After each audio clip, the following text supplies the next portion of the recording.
As we all know or should know, last night at 11:59 p.m. Eastern Time was the deadline for the ATF comment period on their attempt to redefine what is a frame, what is a receiver, basically try to ban ghost guns, home builds, and really make an AR-15 10 different guns, technically. Well, some congressmen and women chimed in as well and laid the smackdown on the ATF. Sit by and watch this episode of Guns and Gadgets to learn more.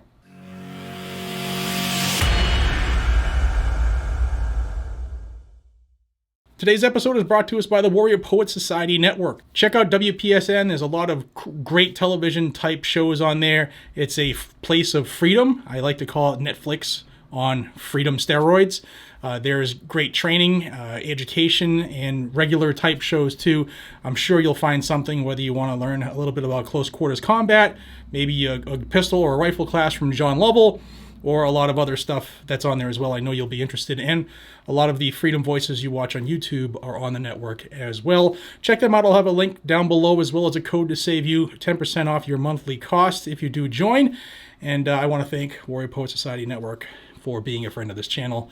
Thanks, guys. Appreciate it. Well, let's start with this letter I'm going to show you here. There's 27 representatives, congressmen and women, that submitted comments on the frame and receiver debacle that ended last night. I'll start off by putting screenshots on the screen here. You can see the representatives who actually lent comments to the ATF's proposed rule change.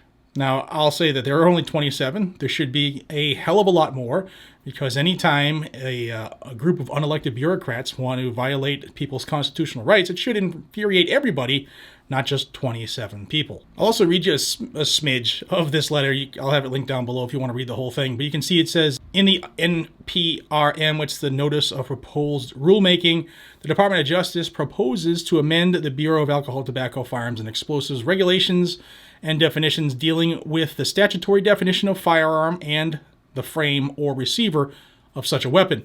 Allegedly, ATF proposes these amendments to clarify the meaning of certain terms and to provide definitions of terms that had not previously been defined either in the United States Code or in the regulations promulgated by the agency. On the contrary, the NPRM is omnibus gun control legislation, clothed as a regulation to implement the existing statute. The notice of proposed rulemaking should be withdrawn immediately, as it is outside the authority of bureaucrats to enact new criminal laws or to amend statutes passed by Congress in order to regulate items that heretofore have been unregulated. The DOJ is free to make its recommendations to Congress in the normal course of business, but only Congress, as the elected representatives of the people, has the authority to change existing statutes or to enact new criminal laws. The next section discusses how the proposed rulemaking disregards Congress's words as to how to treat firearms, frames, or receivers. The next section says that the proposed rulemaking disavows its own rewritten rule. The new rewritten definition of frame or receiver at a minimum would include not only the lower receiver, but also the upper receiver of highly popular modern sporting rifles such as the AR-15. It says under the new test, the AR-15 upper receiver would be a quote-unquote firearm. But we'll skip down to this paragraph here. It says the same could be said for the popular Glock-style handgun. ATF says that only the lower portion of the pistol or grip that provides housing for the trigger mechanism and a structure designed to integrate the slide rails is the frame or receiver of a Glock-type handgun. However, the slide of such a handgun meets the new proposed definition of frame or receiver that the agency proposes. Again, ATF states that the proposed new regulation it claims is so necessary is in fact not necessary at all when applied to existing firearms.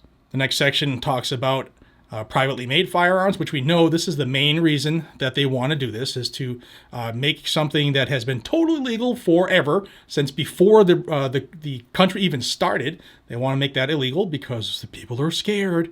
They even discuss how the ATF attempts to evade the prohibition on a national gun registry.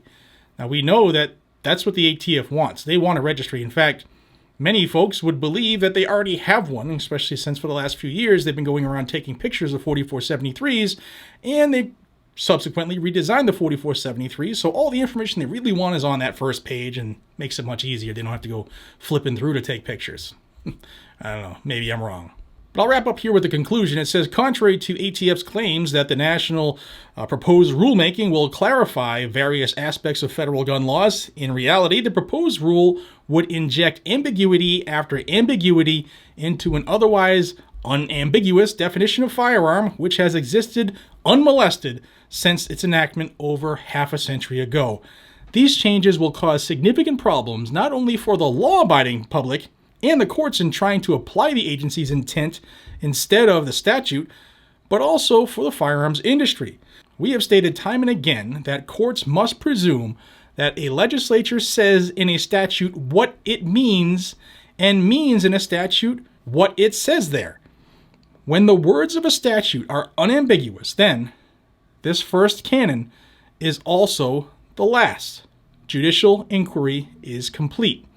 By purporting to change the statute that Congress enacted, and by purporting to create entirely new federal crimes, the notice of proposed rulemaking violates this principle and should be withdrawn in its entirety.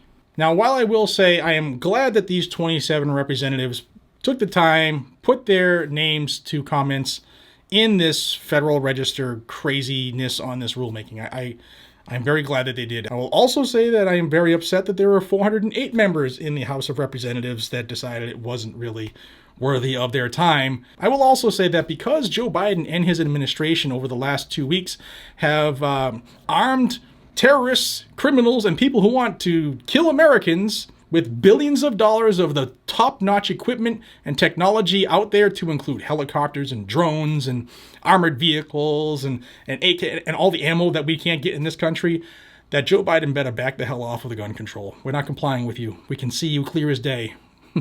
Not a chance in hell. Guys and gals, let me know what you think down below. I hope you commented. A lot of people, for whatever reason, they didn't. That's fine. That's your prerogative. We should have had a couple million people on there. We did end up with 291,249. That's almost triple the number in about a 2-week period. So I'm glad that people did step up. They waited until the very end, the last minute. But thank you. I know a lot of people made multiple comments. I did as well. And according to Gun Owners of America, over 60,000 comments were made just through their portal alone. I did one there. I did one with Firearms Policy Coalition. I did one on my own. I did one under my business's name. I commented multiple times, and I know that the anti-gunners did too, a lot. So let me know what you guys and gals think down below. Is your representative on this list? If not, and they claim to be pro-gun, it's time to check them. It's time to check them. Guys and gals, thank you for your time. I appreciate you so much more than you realize. Until we see each other again, be safe, stay vigilant, carry a weapon. Have a great day. And if you're in New England, specifically Massachusetts, Connecticut, and Rhode Island, we're going to get hammered by that hurricane this weekend. So start doing now things you might need for Saturday. You know, charge your phones, your battery. You know, if you need to shop, go out and do it now. For some reason in New England, we get a storm. Everybody panics. We got to get bread and milk, unless you're going to live off of like French toast. But get what you can now. Don't wait until it's too late. And I'll see you in the next one. Take care.